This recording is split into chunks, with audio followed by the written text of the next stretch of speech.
Up next, a fashion designer. Blanquita Sullivan, who's originally from San Antonio, grew up in a family of professional artists. From a young age, she was surrounded by jazz, theater, flamenco dance, and painting, and especially she loved storytelling, historic clothing, visual design, and then she chose to study costume design at Virginia Commonwealth University and painting at the Studio School and the Art Students League, the historic Art Students League in New York City that I once wanted to go to, hoping to learn everything she could about the fashion industry. She did move to New York, spent 10 years working as a buyer, a merchandise planner, retail director for some great American designers, Betsy Johnson and Anna Sui, and married, she did. She had 3 daughters, moved to San Antonio. They live in a charming 1940s house that was, in fact, her childhood home, and she is currently visual manager for Anthropology with an I-E, and the creative director and owner of Bonjour Biki. Did I get that right? Please welcome Blanquita. Oh, no hurry, I can breathe. Sullivan.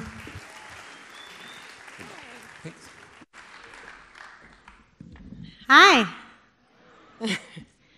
Very excited to be here. I'm going to talk to you guys a little bit about the storytelling element and how that inspires my collection. Okay, so you guys heard that I'm a mom of 3 little girls, and I also work full-time, and I'm doing this all sort of simultaneously. So as I've developed this collection, I found the need to come up with a story and sort of a fictional character, someone who was kind of like a fantasy version of myself, someone who I think maybe would help me relate a little bit more to the collection that I would like to see. And so I sort of imagined myself in this other world, and I came up with this character of Biki. And Biki is actually my nickname from when I was a little girl. I always kind of hated it. but I came up with this character who, in this story, she is a young American artist, painter, and a designer who lives in Montmartre in Paris. And I really got carried away with this, and you can start to see some of this in the photos that you're looking at. Biki has a lot of specific characteristics. She lives in a very analog world. Biki likes to type letters. Her grandmother sends her letters. The letters are written, and they say Bonjour Biki at the heading. Biki likes to open up her windows, and one really important thing about her, Biki has these incredible neighbors, and she lives above a Chinese restaurant. The Chinese restaurant is owned by Mrs. Ling, who's inspired by my friend in New York, and Biki has many suitors, of course, and Mrs. Ling yells at them every day or whenever they come around. Her neighbors are eccentric kind of weirdos, like many of the people that I've surrounded myself with and that I love. So she has this kind of eccentric life, and I've really enjoyed this, and I've gotten really carried away with it, and I think I've enjoyed it almost as much as making the clothes themselves.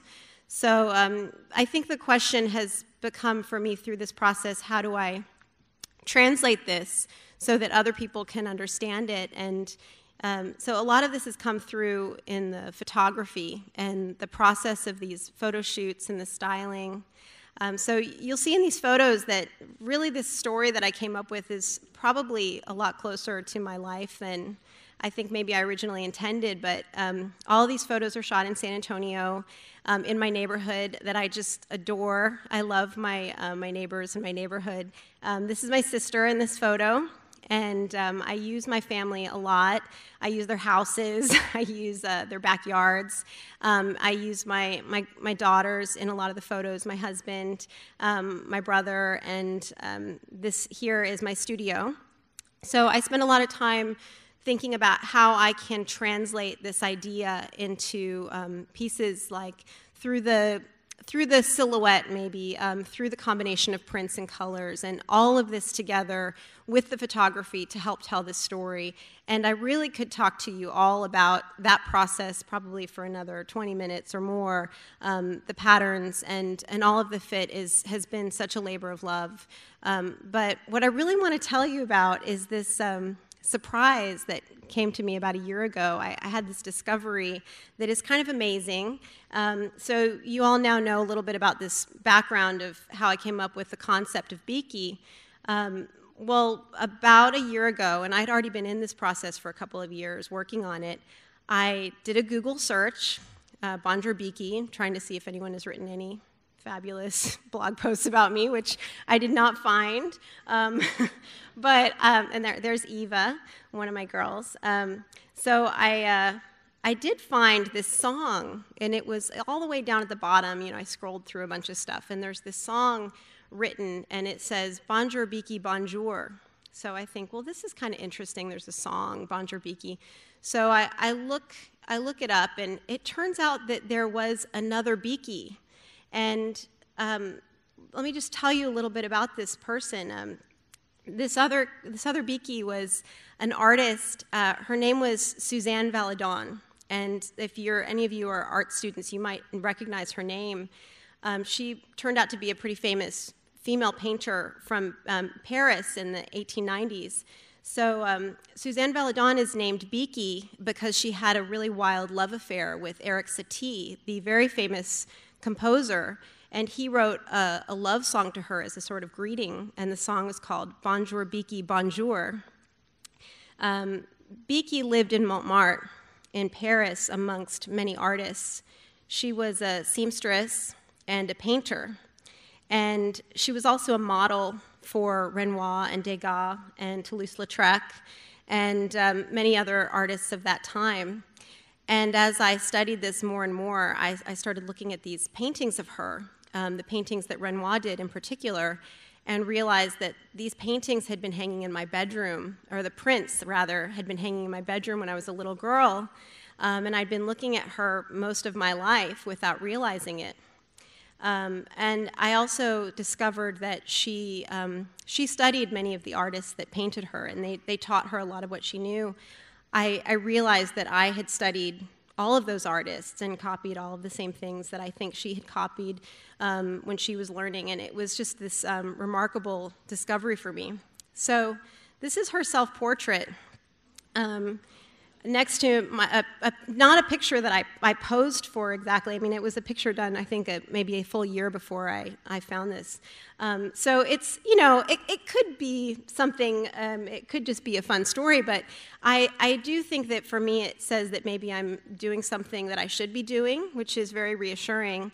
And then I just wanted to close with this last picture. This is my most favorite picture that we've shot so far. You can see some of my family and my friends in there, and I think it's, for me, really what this is just a big celebration and so much fun, and I've really enjoyed it. So thank you. Wow, that was great.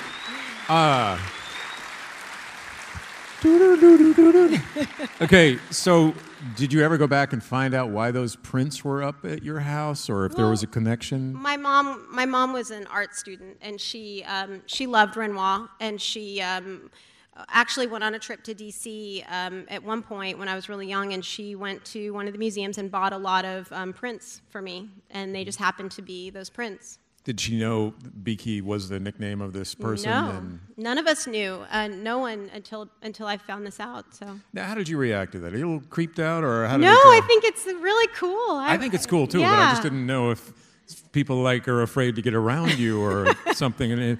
And so a lot of people want to know, okay, where do your ideas then come from, aside from obviously this alternative universe character person that you inhabit or inhabits you, but do you have a lot of things that you want to get down on paper right away, or do you have struggled? No, I don't struggle. I mean, I've been doing this for a while. I started out in costume design, and I guess I've sold a lot of clothes. I've worked in a lot of stores, and I've seen women try on a lot of different things, and I've seen what looks really good. And so I guess, I don't know, I'm always thinking about it. It's always really fun. And where can people find your clothes now, and how do you sell your own designs?